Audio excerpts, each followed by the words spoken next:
দেশের গণ্ডি পেরিয়ে কিশোরগঞ্জের টেরিতোয়ালে পৌঁছে গেছে সুদূর ইউরোপ আমেরিকায়। একসময় দেশজুড়ে জনপ্রিয়তা পাওয়া এই তোয়ালে জায়গা করে নিয়েছে বিশ্ববাজারে। এতে বৈদেশিক মুদ্রায়ের পাশাপাশি বাড়ছে কর্মসংস্থান।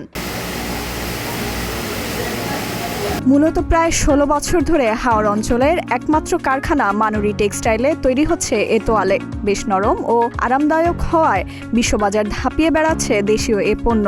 যুক্তরাষ্ট্র, যুক্তরাজ্য, কানাডা, সৌদি আরব সহ বিশ্বের বিভিন্ন দেশের হাসপাতাল, হোটেল, রেস্টুরেন্ট সহ নানা জায়গায় ব্যবহার হয় এই তোয়ালে। তাই চাহিদা বাড়ছে প্রতি বছরই। এর মধ্যেই তোয়ালে রপ্তানি করে প্রতিষ্ঠানটির মাসিক আয় ছড়িয়েছে ৬ কোটি টাকা।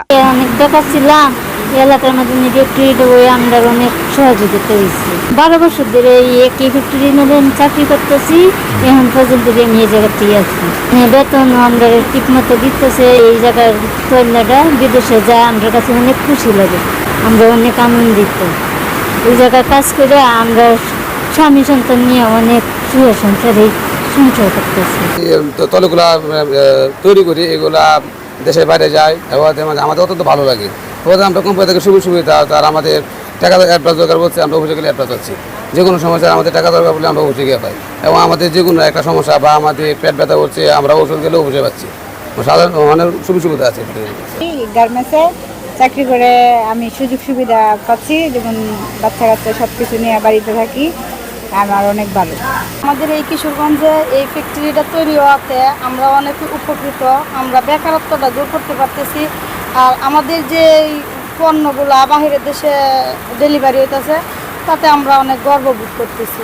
সরেজমিনে কিশোরগঞ্জ সদর উপজেলার মারিয়া এলাকা ঘুরে দেখা যায় বাংলাদেশ ক্ষুদ্র ও কুটির শিল্প কর্পোরেশনের প্লটে 3টি কারখানা রয়েছে মানুরি টেক্সটাইল মিলসের। এসব কারখানায় শুরুতে তাঁত মেশিনে তৈরি করা হয় তোয়ালে, পরে তা চলে যায় ফিনিশিংয়ে। সেখান থেকে প্যাকেজিং হয়ে চলে যায় বিভিন্ন দেশে। সংশ্লিষ্টরা জানান, বর্তমানে প্রতিষ্ঠানটিতে কাজ করছেন হাওর এলাকার ৫ শতাধিক শ্রমিক। কারখানা থেকে পাওয়া অর্থ দিয়েই সংসার চলে তাদের।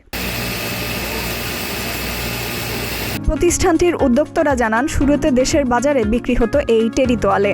ভালো জনপ্রিয়তাও পায় দেশের বিভিন্ন এলাকায়, পরে ধীরে ধীরে জায়গা করে নেয় বিশ্ববাজারে। বিশ্ববাজারে পণ্যটির চাহিদা বৃদ্ধি পাওয়ায় কারখানার সম্প্রসারণের জন্য নতুন করে যন্ত্রপাতি কেনা হলেও স্থান সংকটে বিপাকে পড়েছেন তারা।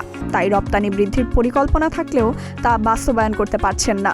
আমার এই প্রোডাক্টগুলো মূলত বেশিরভাগ যায় ইউএসএ, কানাডায়, ইউরোপের কয়েকটা দেশে যায়, সৌদি আরবেও আমরা কিছু টাওয়াল বিক্রি করি।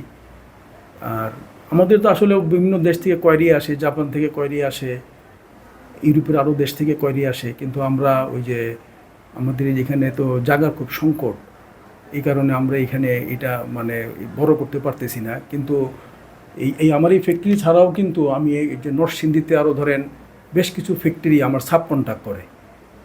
এই যে সাব কন্ট্রাক্ট করে নরসিংদী, তারপরে আপনার গাজীপুরে। তো আমার এখানে যদি আমি জায়গা পাইতাম বা করতে পারতাম, তাহলে ওই মেশিনগুলো আমি এখানে বসাইতে পারতাম। অবশ্য দেশের অর্থনীতিতে ইতিবাচক অবদান রাখায় প্লট খালি হওয়া সাপেক্ষে মানুরি টেক্সটাইল মিলসকে নতুন প্লট দেওয়ার কথা বলছেন কিশোরগঞ্জ বিসিক শিল্পনগরী কর্মকর্তা খুদেজা আক্তার। জায়গার জন্য আপনাদের কিছু আমাদের রুগ্ন বন্ধ শিল্প যে এলএসি মিটিংয়ে উঠলে কোনো প্লট তো খালি নাই। যদি ওইখানে মিটিংয়ের ব্যবস্থা হয়, তারপরে খালি হলে উনি প্লট পাবে। ভালো না হলে তো আর বিদেশে রপ্তানি হতো না। ওনাদের কোনো লস নাই, বলতেছে আপা আমরা তো সাক্ষাৎকার নেওয়ার পর দেখছি খুবই ভালো চলে, এবং যেটা রাজস্ব পাওয়ার কথা ওইটাই পায়, কোনো লস নেই। বিদেশে রপ্তানির মাধ্যমে শুধু বৈদেশিক মুদ্রা আয় নয়, বরং কিশোরগঞ্জের বিখ্যাত এই টেরি তোয়ালে নতুন কর্মসংস্থানের মাধ্যমে অবদান রাখছে স্থানীয়দের জীবনমান উন্নয়নেও। ফাইজা মেহরি নরিন, প্রতিদিনের বাংলাদেশ।